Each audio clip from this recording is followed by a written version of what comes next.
Hello my friends, today I'm going to talk about Colombia and Singapore. And who is going to come out victorious on a scale of which country should you visit to?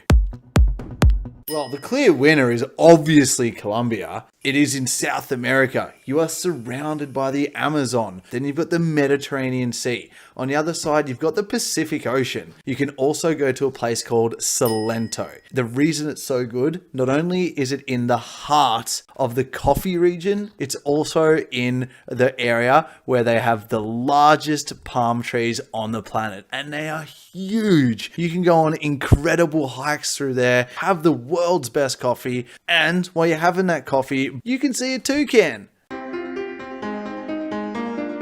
When you're in Guatape, they have a very famous rock. It's called El Peñón, and it offers one of the most insane views over Colombia. You can see the town with its beautifully colored houses and shops, the rivers around there, and sit up there and have a coffee. If you want to see some fake titties and fake lips, you go to Singapore.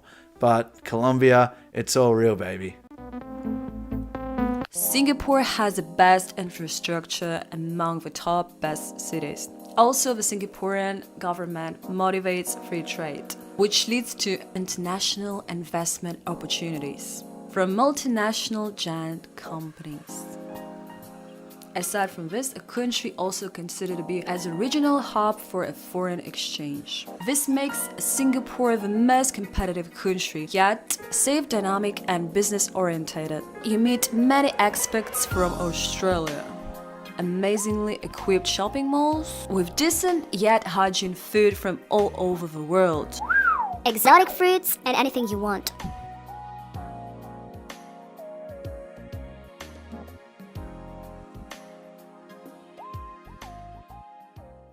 Not only does Colombia absolutely excel with the nature, but the history is something you're not going to find anywhere else on the planet. The history of Colombia does have the settlements of the indigenous people. Machu Picchu Incas. You can walk down the streets of Bogota, Medellin, Cartagena, and even Santa Marta, and you can feel the presence of Pablo Escobar. You're in Colombia, and you feel half of the people absolutely hate him. The destruction and demolition that he caused on that country made it not only the most dangerous country on the planet, but Medellin the most dangerous city on the planet.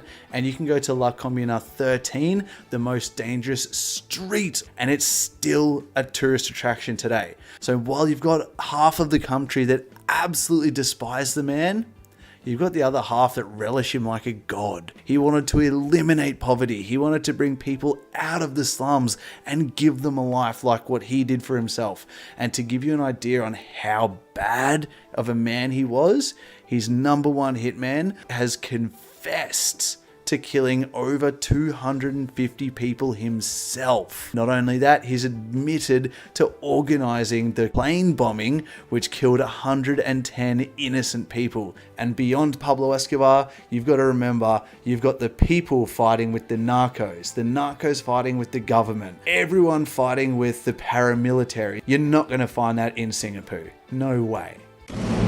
If you prefer safety and comfort, I suggest you visiting Singapore, one of the most cleanest and safest cities to visit in Asia. Country has very low crime rate, so you can walk alone late home without no fear regardless of gender. It used to be known as a garden city and about to become a city in the garden. So if you like comfort, shopping, safety, and nature, Singapore is for you. Also, Singaporeans speak very good English, apart of a very small amount of citizens that are illiterate. Toilets, restaurants, shops are everywhere, and most important, very clean and very high standard. Smoking within 15 minutes in any walkway is illegal. Death penalty for drug offenses. To give an idea how big Singapore is, it's about 45 minutes drive from east to west. Taxis are inexpensive and cab drivers are honest. And there's no hidden earth. Apart of English, all taxi drivers speak their own language, which is Tamil, Chinese, or Malay. Also, there is no police on the streets. This is place unlike Moscow when you feel intimidated by the presence of police and soldiers. He look at you with great suspicions. Sure, you can go to Singapore, which is like fairly expensive, or you can go to Colombia. Things in South America, not just Colombia, are super cheap. Not to mention the backpacking. Once you've spent 4 to 5 months in Colombia, you can head down to Ecuador, Peru, Venezuela even, if they open up and you want something risky. But the backpacking there is one of the best backpacking scenes on the planet. You've got hostels everywhere, ridiculously cheap prices, the food is cheap, the food is great.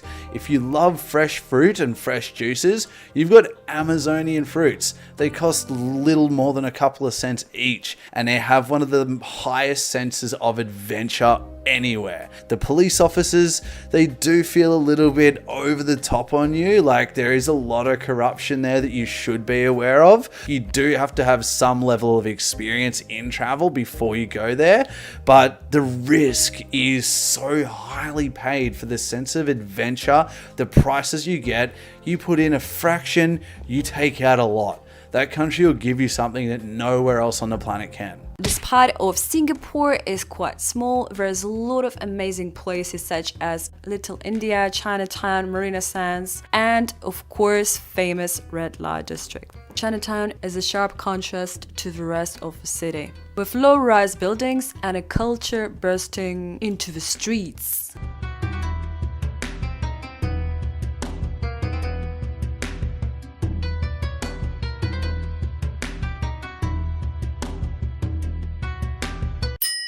Little India is a city-state, very lively, vibrant and colorful, with narrow little lanes and local community, where you can find absolutely everything, a part of drugs and chewing gum. You'll be surrounded by the plenty of religious sites, such as colorful Hindu and Buddhist temples.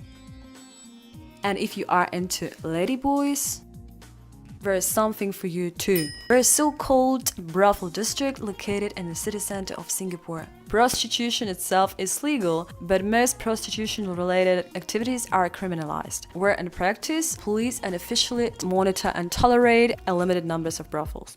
I would suggest visiting Orher Towers, that is also known as 4 floors of horse, full of massage saloons, dance floors, young Thai girls, ladyboys, and old perverts from Western countries who are coming there for a sex tourism. Probably all Australians, if I'm honest. What about the woman in Colombia? It's like looking at an hourglass figure. Yeah, they have attitude. They do have a bit of that Spanish flair, that pizzazz. They're easy to talk to. They're easy to get along with. You're going to have some sexy, sexy friends, especially if you have money. If you have money, you can have ladyboys in Singapore as well, or Thai girls. But real love, it's hard to find. There's a lot of rich men in Singapore. Also, the number of rich people rose up last year despite the pandemic. So if you love non-stop, warm, buzzing, and extremely humid tropical climate, being able to find food anytime you want, then Singapore is for you. And don't forget about Red Light District. There you have it, guys. You've got chicks with dicks or good old Colombia. Thank you very much for watching our video, guys. Please put like, dislike and comment below what do you like the most, Colombia or Singapore, and where would you like to go if you have enough money. Don't forget to subscribe to my YouTube channel, pressing notification bell, and I'm gonna see you next week with our new video. India versus Australia. And we're not even talking about cricket. The end.